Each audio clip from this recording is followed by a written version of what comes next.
Hey creatives, do you value freedom and spontaneity as much as I do? And do you find that a rigidly scheduled day or week in your planner just feels like a ball and chain? Hi, I'm Amy, and on this channel we talk about how your creative gift has value. We're in the middle of a series on organization for right-brainers and creatives because even though I normally talk about business types of advice, I find that one of the very first things we need to do is kind of figure out how to get organized enough to be able to run a business or to be able to be self-employed or make money from our creative gifts. So far in this series on organization, we've talked about Marie Kondo and her KonMari method. We went over some of the top lessons that I learned from reading her book, and some of you have been watching her series on Netflix. We also had a video where we talked about purging, which is kind of the #1 step in starting to get an organized life, and that's letting go of some of the things you don't need anymore so you're not just overcluttered with too much stuff. Then last week we talked about one of my big pain points, which is trying to make systems that are just easy enough that I will actually do it instead of something that's too complicated and it's too many steps, so I just end up not putting things away when I'm through with them. In this video, we're going to talk about another pain point of mine as a creative, which is that I find that some systems for time management and organization are just a little too rigid. I really want a lot of flexibility in my life. I mean, one reason that I'm self-employed is because I want to make my decisions about how I spend my own time, when I do things, and what I do. I really don't like it when other people are telling me how I have to spend my time. And as a self-employed person, you know, one of the benefits is if something comes up on a Tuesday afternoon that I wasn't planning on doing, I should be able to do it.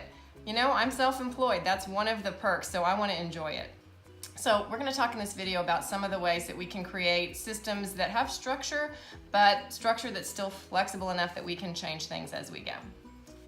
I've heard a lot of people on YouTube talking about how important it is to do calendar blocking or time blocking, and I do understand that it's important to know when you're going to do your to-do list or else it never gets done. I'm the kind of person who doesn't have a whole ton of appointments, but I have a whole lot of tasks. And tasks on a to-do list need to be assigned some time when they're going to happen or else they never happen. The problem for me is that I don't like having this really blocked out time when I have to do a certain thing, even if I'm the person who told myself that I had to do it then. For some reason, that just feels very confining to me, and I want to have enough flexibility to know that I can mix it up or change it up as I see fit.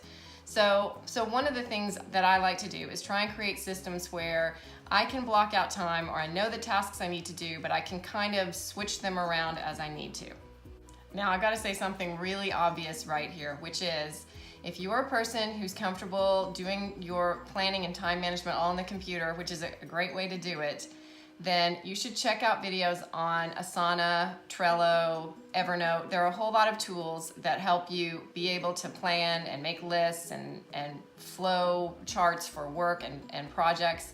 And they are very flexible because you can drag and drop and move things around as you need to. Those are really good systems. I use Trello myself, but I find, and maybe this is part of being a right-brainer or a painter, artist, and drawing type person, I'm a pen and paper person, and I really like to keep lists on paper. I like to keep a paper planner and calendar. And so for those of us who are that way, who just kind of keep inherently resisting changing everything over to being electronic, there are ways that we can do some of these systems on paper, and if we're more visual, sometimes it just helps to have paper and pen and be able to do it on paper that way. So that's what I'm going to talk about a little bit here. Okay, for us right brain creative types, we're visual people, and we like to have something in front of us we can see and play with, almost like a work of art. So one of the things I use is a desk calendar. This is the one I use, and I got it from Container Store. It has like 36 pages, so you can use it for several years, but you have to fill out the days yourself. But I take this, instead of putting it on my desk, which typically has a lot of stuff on it already because I'm right-brained and things are out and I don't have a super clear desktop all the time. So I hang it on the wall. I like to hang 3 of them at a time, so I'm planning things kind of in 3-month periods. I've got another one. This one just came from Target, so it's inexpensive, and it already has like the dates on it and stuff. This is one I picked up in the little dollar section. I didn't end up using this one, but you can find things like this. You can hang it on the wall, and then it's got enough space that you can mark and plan out the things you're going to be doing, and you can see it up on the wall, and it kind of helps those of us who are visually oriented to see what the plan is and where we need to go and what we're behind on. The next tool I use, which I talked about in the last video of making things easy, is these standing files. These are also good like for flexibility. When there's something that I'm not sure where it needs to end up, eventually it's something I'm currently working on, but eventually it's gonna go somewhere else. This can be like a temporary home for it. And so I'll just label it for what it needs to be right now and use it until I'm ready to put that thing in its final home. A third tool I use is sticky notes. These are easy to find. They're great for those of us who are visual types because you can get different colors and sizes and anything that pleases you to make your calendar look the way you want it, so it can be fun.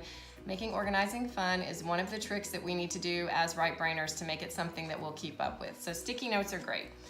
I could probably do a whole video just on how I use sticky notes because it's kind of like the ultimate tool for ambivalent people like me, because you don't have to commit. You can put them somewhere and you know you can always move it and change it. And that's the reason that I use them on my big wall calendar that I was talking about, because I have certain things I know I need to do. I'll put those things on a sticky note and maybe do them color coordinated, certain types of activities. I'll put them on the calendar where I think I'm gonna do them, but then if things change and I end up changing the way I need to do my schedule, then I can just move it to another place. Again, like I said, if you use Asana or Trello, these are things that you can also do pretty easily on the computer, which is great. You can switch it around to a different spot if you didn't get it done yet. A couple other ways I use sticky notes are on the standing files that I already showed you. I also use them when I'm just making my files, filing things. I usually put a sticky note right here. Of course, I should take a moment to say that a lot of us are moving to files that are scanned and on our computer, and so you can use an app like TurboScan or something like that to just scan documents, keep them on your computer instead of keeping paper files. One more thing that I use sticky notes for is I've discovered that I can just keep a folder like this instead of carrying a big planner with me all the time, and it's got blank paper in it because I'm constantly having a bunch of different ideas on a bunch of different topics, and I need a place to brain dump. And if it's an idea for a video or an idea for something for a business, whatever, I like to have a separate piece of paper that I'm writing each of those ideas on and just keep them in this notebook, and then I can file them away in the places where they go. And then on the front, I keep an extra big sticky note of just kind of my running to-do list of little, even dumb stuff that just needs to get taken care of, and I need to make sure it doesn't get forgotten, and that's right on the top, and I kind of have this with me all the time, so I always have that running to-do list. And one more thing I want to mention that all of us need who are right-brainers and creatives is we need some kind of option for a brain dump and for ideas, something that we have with us all the time. Whenever you're hit with that idea, that creative spark, or that thing you need to remember, we need a place where we can write it down or type it up. So Evernote is the app of choice for a lot of people to keep notes on, because you pretty much always have your phone with you and you can access that at other places, and you can also file them and cross-index and things like that. If you're still a pen and paper person, then make sure that you have something with you all the time. You need to always have some place where you can keep any of those ideas that come to you, because as creatives and artists, they're gonna be like from a lot of different categories all over the map, and you need to have a place you can put them, and then make sure that they get kept in the long run where they will be applicable. So my goal for this channel is to help you realize that your creative gift has value. We're going to talk a lot about business advice and practical things for those of us who are creatives and right-brainers. But the reason we're in the middle of this organizing series is that this really is a critical part of what will help us be functional and be able to succeed in the things that we want to do. So those are just some ideas for how to create structure that is flexible, and that's what I think we need as artists. Next week, we're going to talk about how to create systems that are sustainable, because no system is going to work for you unless you can continue to maintain it and use it. You know, sometimes we get all fired up and we do all this cleaning out and purging and sorting, and then it's nice for a week or a month, and then eventually it all just falls apart again because we don't maintain it. So we're going to talk next week about that pain point. It's one of my big pain points, is just maintaining it, scheduling in time or ways, methods that work for you to be able to maintain the system and keep it working for you in the long run. I hope you'll join us. Please subscribe to the channel and click on that little bell for notifications so that you can join us for the rest of the series and the rest of our talks about how your creative gift has value. Thanks.